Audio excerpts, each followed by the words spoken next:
Era um ataque realmente sensacional, que eu repito, faria sucesso até nos dias de hoje. Dois pontas bem abertos jogando na frente, de um lado o Julinho, no outro lado o Rodrigues. E os lançamentos ali do Didi, o Baltazar na frente, o Pinga fazendo vai e vem. Quer dizer, era um time ofensivo. Aí o Julinho, veja como ele atuava sempre junto à linha de fundo. Era chegar e cruzar, né, Julinho? Realmente o futebol de antigamente me parece que era bem mais objetivo, porque continha dois pontas bem abertos, que ainda hoje em dia a gente vê que as próprias jogadas dos gols saem pelas pontas. Falando em ponta, o Zezé ainda levou o Maurinho, né, que era do São Paulo. Levou o Maurinho. Que jogava tanto na direita como na esquerda. E o Garrincha, que estava praticamente começando, né, se projetando, foi inscrito, participou daquela lista dos 40 que a CBD, então CBD, formou inicialmente. Tinha muito problema naquela seleção, Julinho? Não, né? Não. Bicho, prêmio, não tinha nada. Não, a gente não se falava nada em bicho. A gente queria ver se chegava a levar o Brasil a uma final. Infelizmente, contra a Hungria não deu.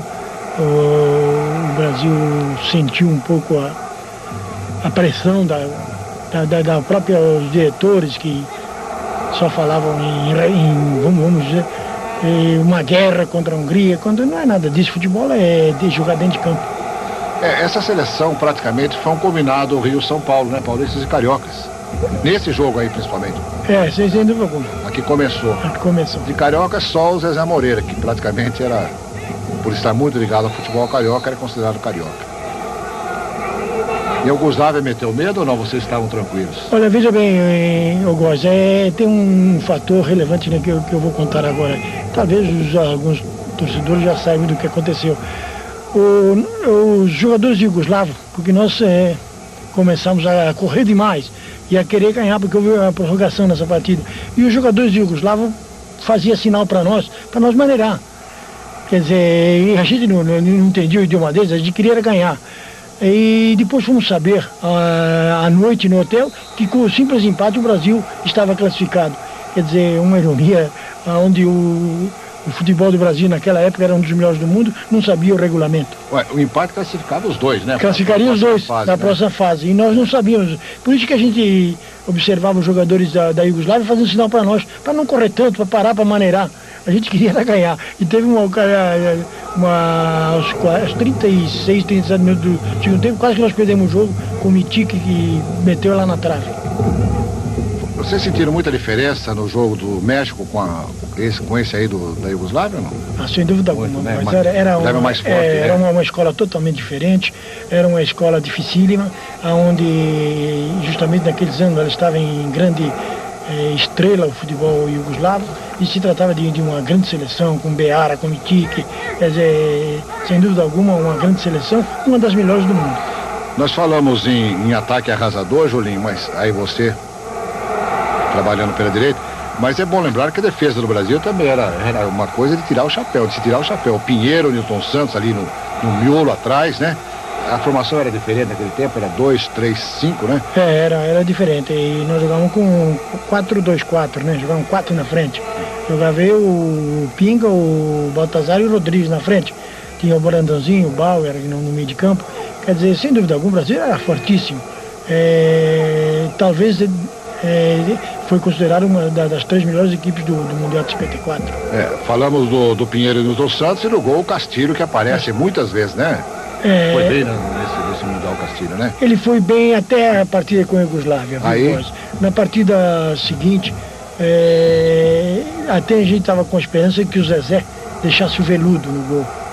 Porque o Castilho mostrou um certo nervosismo com o João na véspera do jogo com a Hungria, né?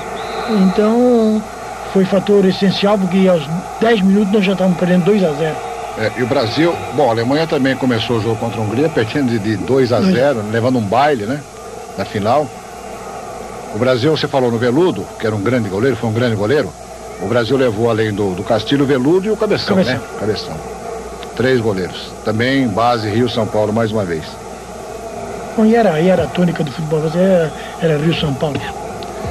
E passando ali da zaga do Pinheiro e Nilton Santos, nós tínhamos o Djalma Santos, que marcava mais o ponteiro, né? É o lateral sensacional, firme, não brincava em serviço. O Brandãozinho e o Bauer, que era o capitão.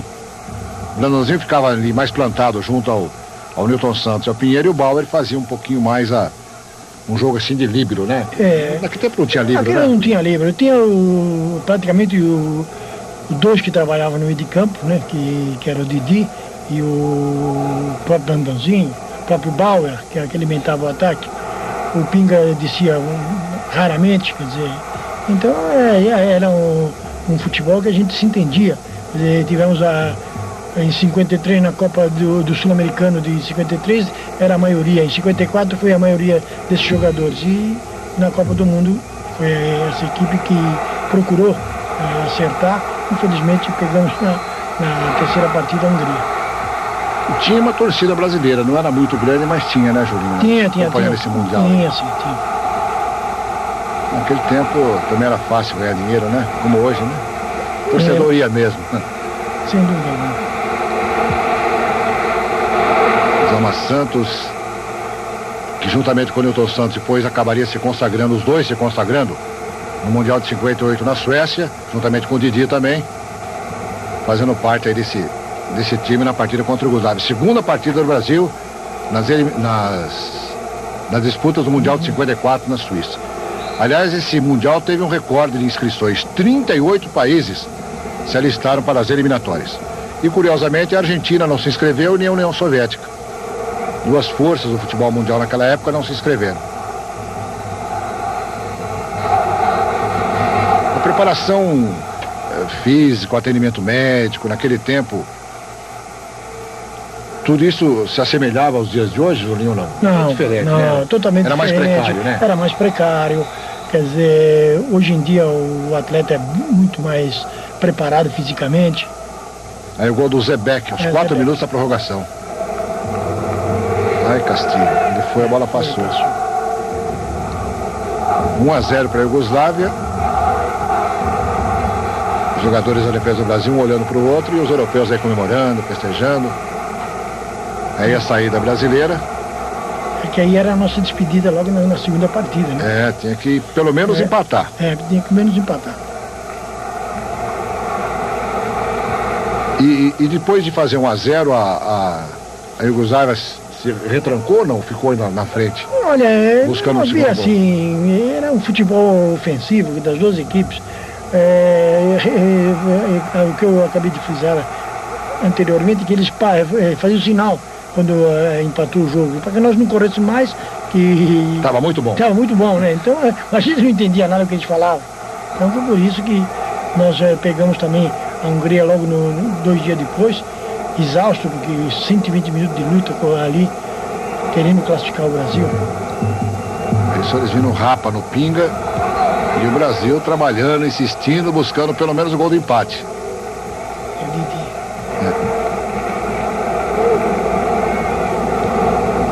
Julinho é um tipo característico, né? Quem vê o Julinho assim, naquele tempo, vê o Julinho hoje, braço aberto, assim, meio forte, né, Julinho?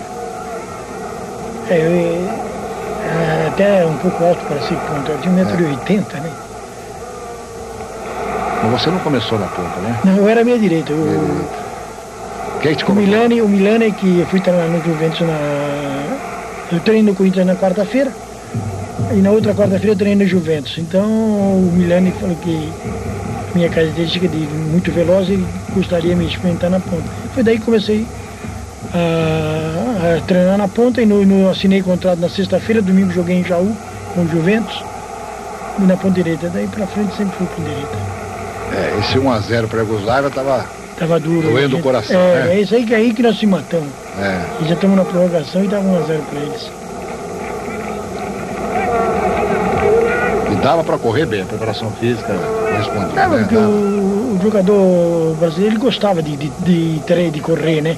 Quer dizer, a preparação física era mais na base de velocidade, de treinamentos que hoje em dia o jogador, se não joga bem, porque não sabe mesmo. A preparação física é excelente. Aí já é o segundo tempo da prorrogação, né? É o segundo tempo. Segundo tempo, Relógio correndo, cronômetro correndo, Brasil desesperado. Milton Santos, quase que eles fazem o segundo. Se fizesse o segundo, Brandãozinho. Esse 4 é o Brandãozinho aí. Que era muito elegante também. Era um médio elegante para jogar. E o nosso Castilho, Carlos Castilho. Carlos Castilho. Nessa época ele era do Fluminense? Fluminense. Qual é a melhor recordação que você tem dessa Copa, Julinho? Olha, a melhor recordação que a gente tem é da amizade que teve sempre com esses jogadores que estiveram lá. Assim, foi uma harmonia perfeita. Quer dizer, só não ganhamos, infelizmente, porque a sorte talvez não ajudou o Brasil. Porque mesmo na partida contra a Hungria, o Brasil não foi inferior à Hungria, não. O Brasil jogou de igual para igual.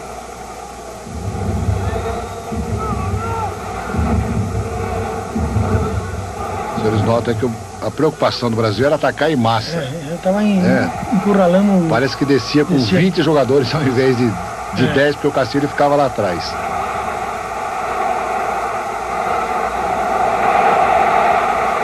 É 1-0 assim, na prorrogação, finalzinho da prorrogação, realmente é de desesperar.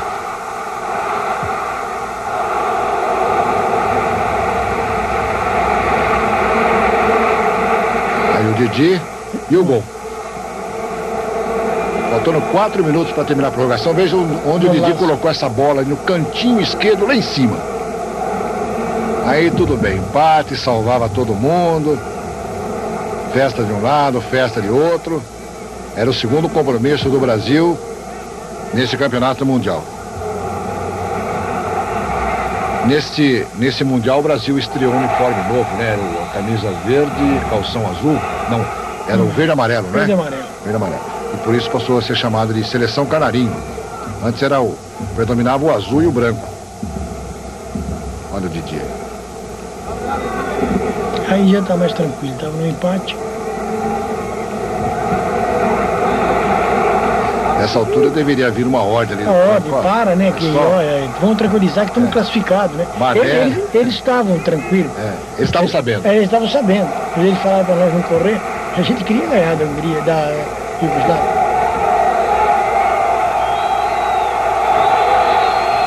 O goleiro deles era sensacional. Deveria vir uma ordem realmente. E esse lance assusta, hein? Um pênalti nessa altura. Aí, ó, o Julinho, outra vez. De esquerda. Ela bateu na trave, viu? Ela bateu. Bateu na trave.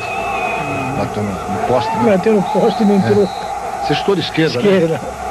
Você não gostava, mas quando é preciso, vai à esquerda mesmo, né? É nessa daí que saiu quase. Não dá pra direita, tem que botar a esquerda em funcionamento. Aí 1-1, Brasil e Iugoslávia, já na prorrogação, e quase a Iugoslávia fazendo o segundo gol. Aí o São Castilho salvou.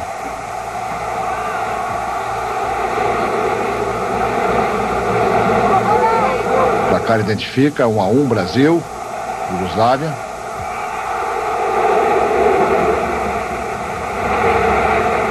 A Iugoslávia também teve boas. Teve boas momentos. O jogo toma cada lá, né? Só que eles estavam mais tranquilos, porque sabia, se eles marcassem, já estavam classificados. Se terminasse empatado, estavam classificados, só que o Brasil não. Eu perdi 4,5 kg nessa partida. O Brandãozinho perdeu 5 kg. Nesse jogo? Nesse jogo. Mais de nervosismo por correr? Não, correr, né? Porque tudo também, né? Preocupação, né? Preocupação e desgaste, porque geralmente lá é o verão, né? É um verão forte. Já imaginou voltar para o Brasil logo depois do segundo jogo? Segundo jogo. Depois jogar os 90 minutos normal, depois mais 30, fazer 120 minutos ali correndo, com a preocupação de querer ganhar, né? Se a gente soubesse que o empate classificaria, a gente estava mais tranquilo, né?